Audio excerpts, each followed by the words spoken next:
Freelancing से जितना लोगों को फ़ायदा हो रहा है उतना ही लोगों को नुकसान भी हो रहा है। तुमने देखा होगा कि लोग फ्रीलांसिंग करके अच्छे पैसे कमा रहे हैं, लेकिन उसके पीछे का जो स्ट्रगल है आज मैं उसी के बारे में बात करने वाला हूँ। तो ये वीडियो तुम्हें देखना बहुत ज़रूरी है। फ्रीलांसिंग में तुम्हारे पास इंडिपेंडेंस है कि तुम जब मर्जी काम कर सकते हो, लेकिन तुम्हारे साथ ऐसा भी हो सकता है कि तुम्हें कोई ऐसा प्रोजेक्ट मिल जाए जिसके कंप्लीट करने में तुम्हें 12-12 घंटे काम करना पड़े। तुम यही चाहोगे कि जिस क्लाइंट का तुमने प्रोजेक्ट लिया है उसे तुम टाइमली उसका प्रोजेक्ट कंप्लीट करके दो, ताकि वो तुम्हारी जो है एक अच्छी रेटिंग दे सके। यहाँ तुम्हें प्रोजेक्ट कंप्लीट करने के लिए अपना बहुत ज़्यादा समय देना पड़ सकता है। जब तुम फ्रीलांसिंग स्टार्ट करोगे तो तुम्हें स्टार्टिंग में क्लाइंट्स नहीं मिलेंगे, तो तुम्हें क्लाइंट्स को ढूंढने के लिए बहुत ज़्यादा स्ट्रगल करना पड़ेगा।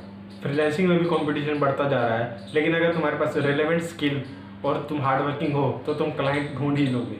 मगर स्टार्टिंग में क्लाइंट ढूंढना है तो मुश्किल।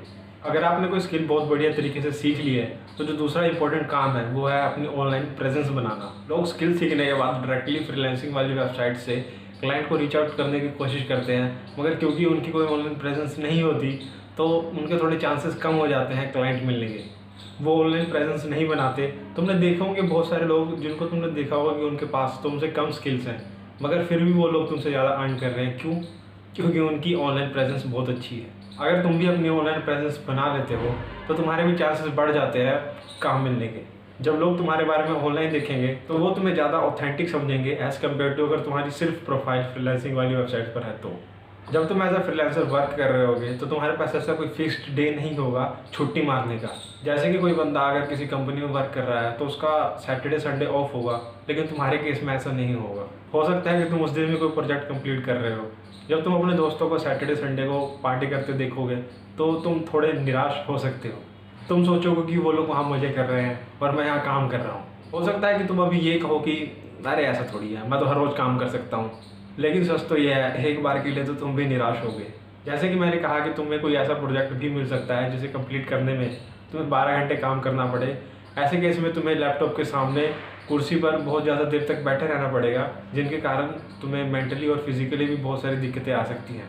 अगर तुम एक इंट्रोवर्ट हो या नहीं भी हो, लेकिन जब तुम लैपटॉप के सामने 12-12 घंटे बैठकर काम करोगे अकेले में तो तुम इंट्रोवर्ट बन ही जाओगे। क्योंकि जब तुम प्रोजेक्ट बना रहे होगे तब तुम किसी से बात नहीं करोगे, और जब तुम्हें किसी से बात करनी होगी तब तुम बात नहीं कर पाओगे। तुम्हारा बोलने का मन नहीं करेगा, तुम्हारी आदत पड़ जाएगी कम बोलने की और चुप रहने की, जिसके कारण तुम्हारी सोशल लाइफ भी ख़राब हो सकती है, तुम्हारे फ्रेंड्स भी कम हो सकते हैं, और जो तुम्हारा सर्कल है वो भी दिन प्रतिदिन छोटा होता जाएगा। एक जो नए लोग गलती करते हैं वो किसी भी स्किल को थोड़ा बहुत सीख के डायरेक्ट फ्रीलांसिंग करने के लिए जंप कर जाते हैं, मगर जिसकी वजह से वो लोग बाद में स्ट्रगल करते हैं। उन्हें ना तो क्लाइंट मिलते हैं, ना ही वो बढ़िया पोर्टफोलियो बनाते हैं, ना ही वो बढ़िया प्रोजेक्ट बनाते हैं। इतना सब होने के बाद उन्हें काम नहीं मिलता। तो अगर किसी स्किल को सीख रहे हो तो उसे अच्छे से सीखो। ऐसे नहीं कि तुमने थोड़ा थोड़ा ऊपर से सीख लिया और फिर फ्रीलांसिंग स्टार्ट कर दी, ऐसे नहीं चलने वाला। एक और डिफ़िकल्टी जो तुम्हें एज अ फ्रीलांसर फेस करने को मिल सकती है वो ये है कि सपोज़ तुमने किसी को प्रोजेक्ट बना दिया, अब वो बंदा तुम्हें तुम्हारे पैसे देने में डिले कर रहा है, या फिर अब वो बंदा उस प्रोजेक्ट के पूरे पैसे पे नहीं कर रहा। तो ऐसी डिफ़िकल्टी भी तुम्हें फेस करने को मिल सकती है। फ्रीलांसिंग स्टार्ट करने के बाद तुम लोग स्टार्टिंग से ही बहुत ज़्यादा पैसे नहीं कमाना स्टार्ट कर दोगे। हो सकता है कि जब तुम कोई प्रोजेक्ट कंप्लीट करो स्टार्टिंग में तो तुम्हें उसके लिए कम पैसे मिले। तुमने देखा होगा वीडियोस में कि इस बंदे ने फ्रीलांसिंग के थ्रू इतने लाख रुपए कमा लिए, तो वो लोग बहुत पहले से स्ट्रगल करते आ रहे हैं, तो अब जाके उन्होंने इतने पैसे कमाना शुरू किया है। तो ये थी कुछ ऐसी बातें जो कि अगर तुम फ्रीलांसिंग स्टार्ट करने जा रहे हो तो तुम्हें पता होनी चाहिए। ठीक है, तो आज की वीडियो में इतना ही, मिलते हैं अगली वीडियो में।